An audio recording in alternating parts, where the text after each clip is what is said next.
Alors aujourd'hui, on va essayer de... Enfin, pas essayer, on va refaire encore une fois la construction d'un réseau réciproque. On en était là la semaine dernière, je crois. Je le refais encore une fois pour certains.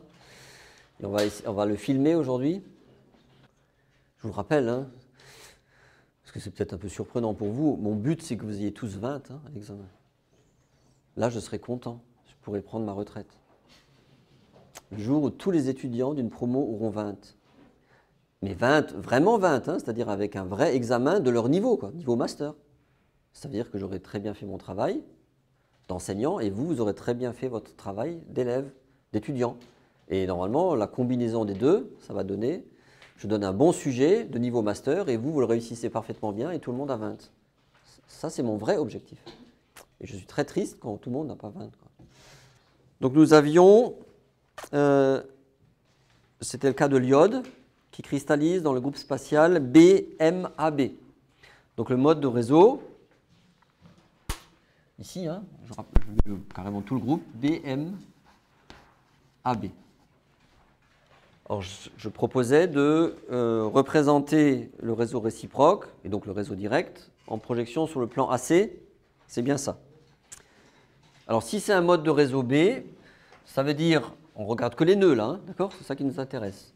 Donc les nœuds, je les représente par ces petits cercles pleins, ils sont là, mais bien sûr il y a aussi un nœud au milieu de la maille, par définition du mode de réseau B. Voilà. Donc sur ce schéma, on voit bien sûr donc, la maille de type B qui est ici et qui est bien une maille orthorhombique. On considère que le vecteur B il est perpendiculaire au tableau, il n'y a que des angles droits. D'accord? C'est la maille de type B qui vaut 9, dans 7,27 et 4,79 dans ce plan, en angstrom. Et bien sûr, si on veut construire correctement le réseau réciproque de ce réseau, il faut aussi représenter la maille primitive. La maille primitive, elle est où? Elle est là. Et cette maille,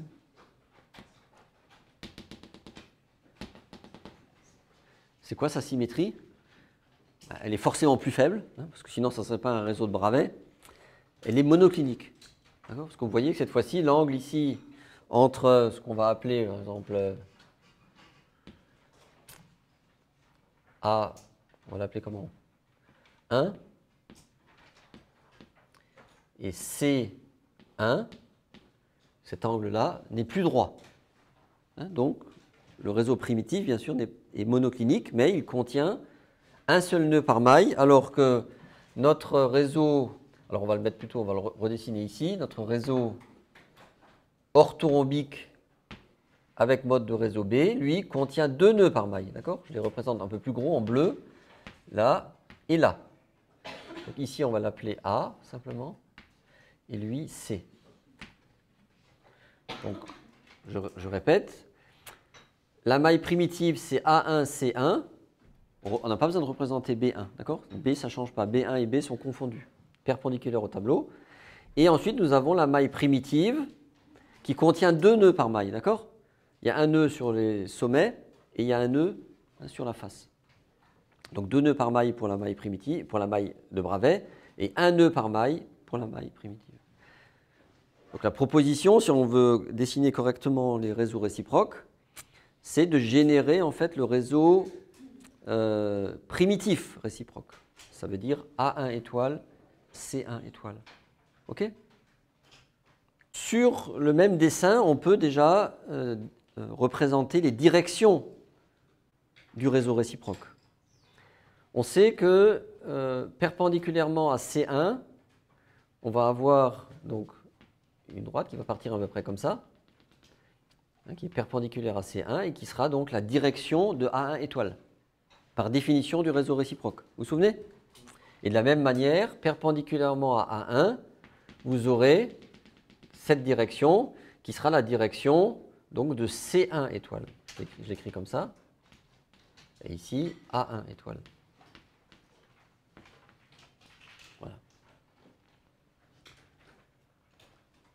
Alors, je vous rappelle hein, que ensuite, on utilise simplement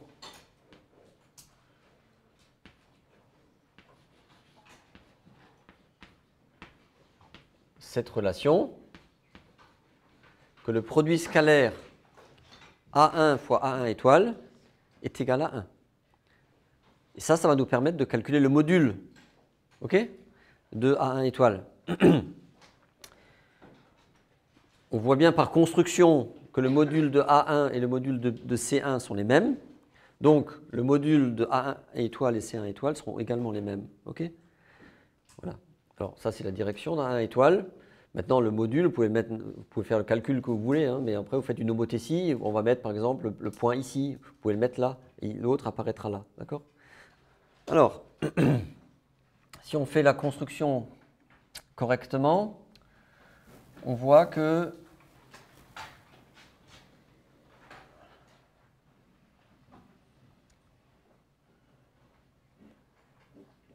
les extrémités ici qu'on va calculer,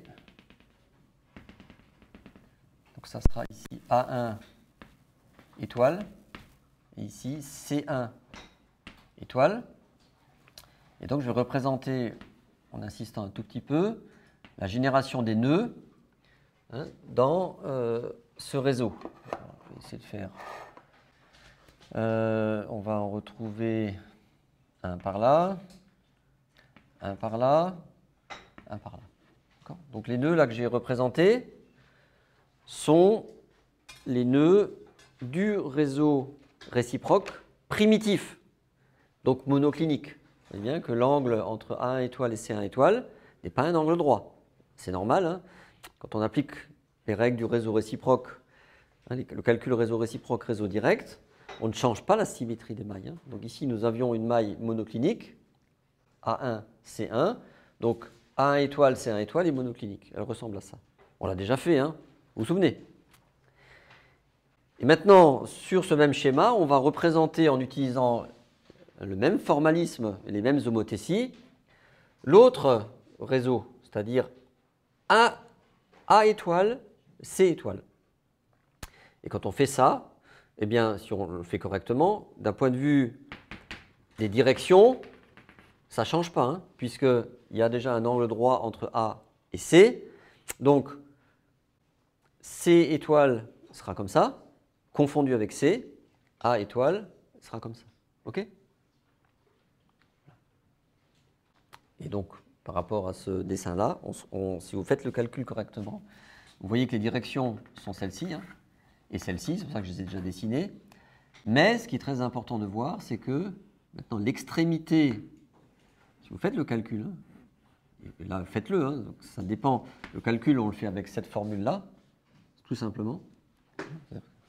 Ça vaut aussi pour A étoile, bien sûr, qui est égal à 1. Hein. Mais le cosinus, là, l'angle étant droit, ben vous voyez bien que A étoile, le module, c'est simplement 1 sur A. Et si vous faites le calcul, vous voyez que l'extrémité du vecteur A étoile, que je représente ici, ça arrive là, et l'extrémité du vecteur C étoile arrive là. Mais à cet endroit et à cet endroit, il n'y a pas de nœud. D'accord ? Et c'est là qu'on voit ce concept qu'on appelle d'extinction systématique. C'est-à-dire qu'il y a un endroit où effectivement arrive bien la maille A1, C1, étoile, B étoile, mais ici il n'y a pas de nœud. Donc on va représenter cette absence de nœud par un petit carré vide. Et vous voyez que vous avez défini là effectivement maintenant la maille orthorhombique réciproque. Et cette maille orthorhombique réciproque, elle contient seulement un demi-nœud, puisque ici il y a un nœud sur un sommet, et là il y a un nœud sur un sommet, d'accord ? Et donc, vous voyez bien qu'il manque ce nœud-là et ce nœud-là, donc il y a un demi-nœud par maille. Hein, on l'avait déjà fait, je vous rappelle, hein, et c'est normal.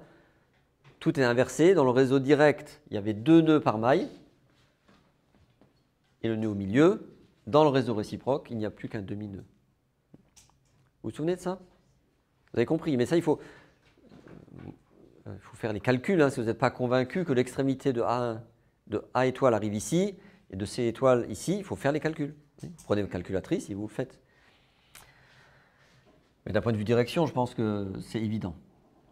Alors maintenant, on va indexer les nœuds, et les nœuds, si vous voulez, et les non-nœuds, d'accord? Les nœuds où il n'y a pas, mais on va les indexer quand même dans cette maille orthorhombique. On a le droit de faire ça, hein. On indexe les points. Donc ici, c'est 0, 0, 0, bien sûr, on va dire que c'est l'origine. Ici, c'est 1, 0, 0. Ensuite, 2, 0, 0. Ensuite viendra par là, hein, 3, 0, 0. 4, 0, 0, il y aura à nouveau un nœud, etc. Dans l'autre direction, ici, c'est 0, 0, 1. Ici, 0, 0, 2. Ici, il y aura à nouveau un carré, 0, 0, 3, etc. Et si maintenant on va en diagonale, donc ce nœud, comment il s'appelle? 1, 0, 1. D'accord? C'est une fois A étoile et une fois C étoile. Donc c'est 1, 0, 1. Le deuxième indice de Miller, hein, K, il sera toujours égal à 0 dans le plan du tableau. D'accord? Puisque B étoile est comme ça. Hein, donc dans le plan du tableau, le K est toujours nul. On est d'accord, hein? Ensuite, ce nœud, il s'appelle comment? Celui-là, il s'appelle 2, 0, 2, etc., etc. Bon, allez, on va faire encore celui-là. Celui-là, alors ici, normalement, il y a aussi un nœud, bien sûr, mais il y a comme ça. Là aussi. On va les indexer. Celui-là, il s'appelle comment? 2, 0, 1. D'accord? Celui-là, bon, ils sont alignés normalement, hein, si on dessine bien. Celui-là, 3, 0, 1. Celui-là, 1, 0, 2. Vous avez compris, d'accord? C'est l'indexation, hein, de nœuds dans un repère bidimensionnel. Vous savez faire ça depuis le collège. Ça va? Et regardez, ben, on voit, hein, de manière évidente les conditions de présence ou d'extinction de ces nœuds. Qu'est-ce qu'on constate? Chaque fois que H plus L est un nombre pair, eh bien, le nœud est présent. D'accord? Et, a fortiori, chaque fois que la somme H plus L sera impair, le nœud est absent. Vous voyez, ici, 1 plus 0, c'est impair, absent. Ici, 2 plus 0, c'est pair, présent. 3 plus 0, impair, absent. Et c'est vrai, bien sûr, dans tout le plan de ce que nous avons dessiné.